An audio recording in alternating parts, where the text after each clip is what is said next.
आज हम लोग पढ़ेंगे दूसरा हिंदी व्याकरण का दूसरा टॉपिक शब्द विचार। शब्द और विचार यानी शब्द के बारे में इस चैप्टर में हम लोग को विचार करना है।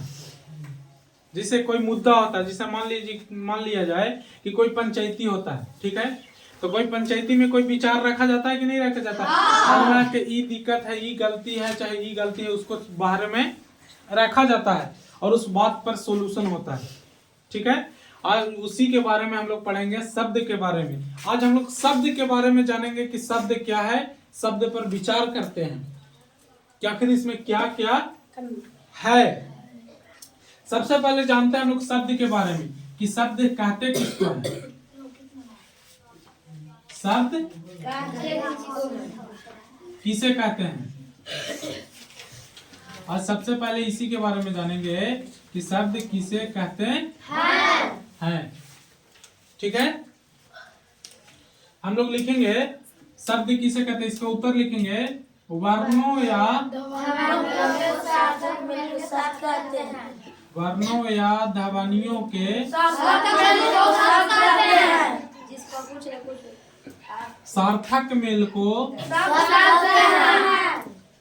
शब्द कहते हैं।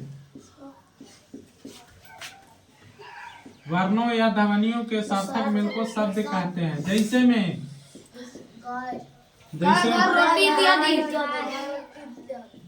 गाय, घर, रोटी इत्यादि।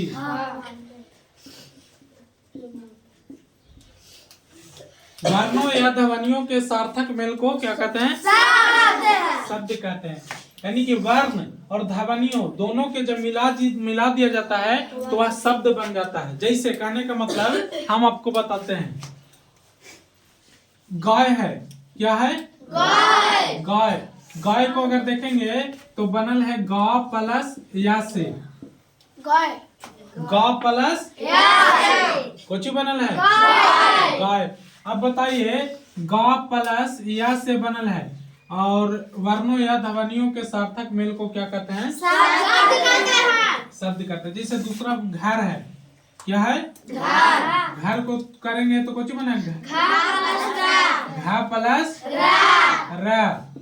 बताइए तो कि दोनों के मेल से बन रहा है कि नहीं बन रहा है, बन रहा है जी विपिन सर।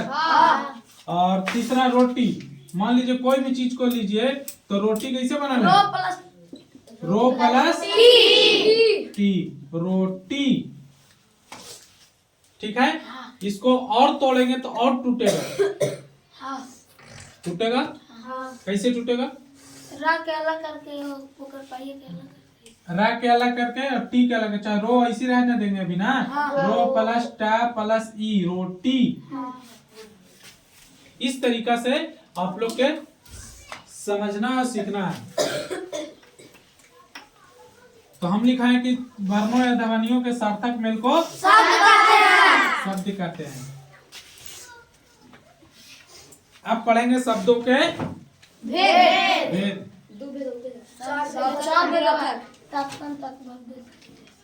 अब बताइए कि धरती पर कोई भी चीज आया है, धरती पर कोई भी चीज आया है तो उसका कोई ना कोई खानदान जरूर होता है कि नहीं होता है। तब शब्द भी धरती पर आया तो शब्द के भी खानदान होगा कि नहीं होगा, बिल्कुल होगा, काहे नहीं होगा, सबका खानदान होता है, इसका भी खानदान होगा। तो कह रहा है कि शब्द के बाल बच्चा कितने हैं, भेद के मतलब वही होता है बाल बच्चा, शब्द के बाल बच्चा कितने हैं, ठीक है। तो शब्द के बाल बच्चा कितने हैं, चार। अरे वाह, आप लोग तो बहुत तेज हैं जी। शब्द के चार भेद होते हैं, चार भेद होते हैं। पहल का बेटा के नाम तत्सम, दूसर का बेटा के नाम तत्भाव, तीसर का बेटा के नाम देशज, चौथा बेटा का नाम विनेश, हमको लगा विनेश। है। तो पहला हो गया तत्सम, दूसरा हो गया तत्भव, तीसरा हो गया देशज, चौथा हो गया विदेशज। समझे बाबू? तो शब्द की 4 गो बाल बचा हो गया। सबसे पहला तत्सम, तत्भव, देशज, विदेशज। समझ गए? अब आप लोग जानते हैं कि ठीक है, इसका बाल बच्चा हो गया तो इसका शादी ब्याह भी होगा।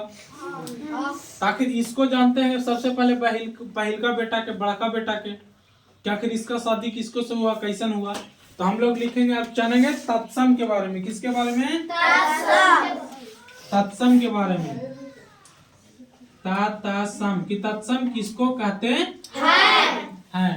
इसका हम लोग लिख रहे हैं। ठीक है, कि तत्सम किसको कहते हैं। लिखेंगे हिंदी में संस्कृत मूल शब्दों का तत्सम कहते हैं। हिंदी में संस्कृत मूल शब्दों को तत्सम कहते हैं। के मूल शब्दों के तत्सम कहते हैं। शब्दों को तत्सम कहते हैं। तत्सम कहते हैं ना बाबू?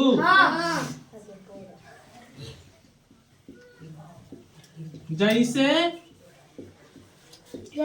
हिंदी में संस्कृत के मूल शब्दों को क्या कहते हैं? जैसे में जगत, फल,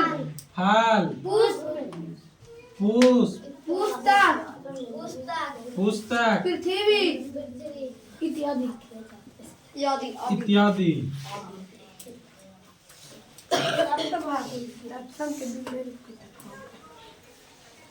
देखिए, हिंदी में संस्कृत के मूल शब्दों को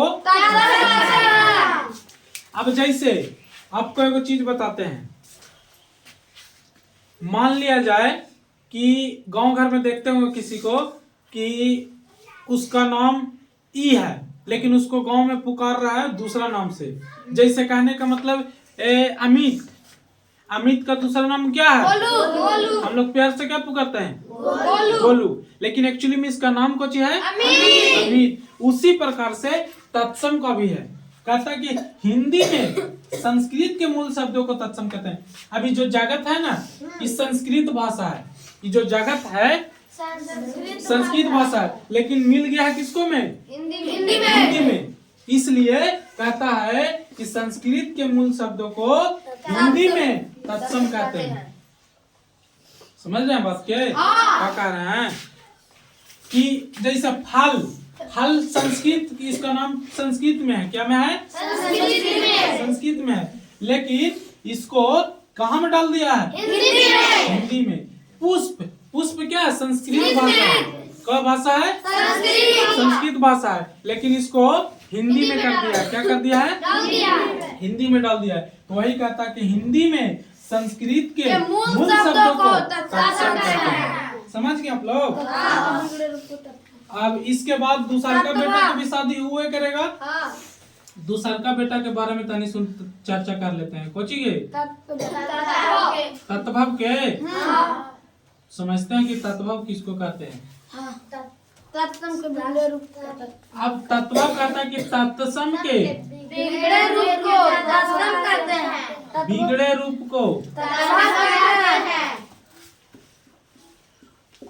तत्भव कहते हैं ना? तत्भव कहते हैं। जैसे जैसे में अग्नि, अग्नि, आगे तत्सम का अग्नि। उसके बाद और बताइए। कुब्ज, अग्नि के बाद होता है कुब्ज। क्या होता है? कुब्ज। कुब्ज के आगे कुब्ज, कुब्ज के आगे होता है कुबड़ा। सॉरी, कुब्ज के आगे होता है कर्पूर, कर्पूर इत्यादि, कर्पूर इत्यादि। देखिए आप लोग ध्यान से देखिएगा। कहता है कि तत्सम के बिगड़े रूप को तत्भव कहते हैं। तत्सम के बिगड़े रूप को तत्भव कहते हैं। ध्यान से समझने का प्रयास कीजिए सर। तत्सम के बिगड़े रूप को तत्व कहते, इसका मतलब समझे नहीं। जैसे अग्नि, जैसे अग्नि के मतलब समझते हैं आप लोग? क्या? आग। अब बताइए इसका अच्छा नाम क्या है? आग। लेकिन इसको बिगाड़ करके क्या रख दिया है? अग्नि। बिगाड़ करके रखा अग्नि। अब तत्सम के बिगड़े रूप को तत्व कहते हैं। अब एक्चुअली में तत्सम में हम लोग नाम इसका अग्नि है। तत्सम में नाम क्या है? अग्नि। लेकिन तत्व में हम नहीं पढ़ेंगे तो कुछ ही पढ़ेंगे आग। तो तत्सम के बिगड़ा रूप हुआ कि नहीं हुआ? कुब्ज। कुब्ज के मतलब होता है लंगड़ा।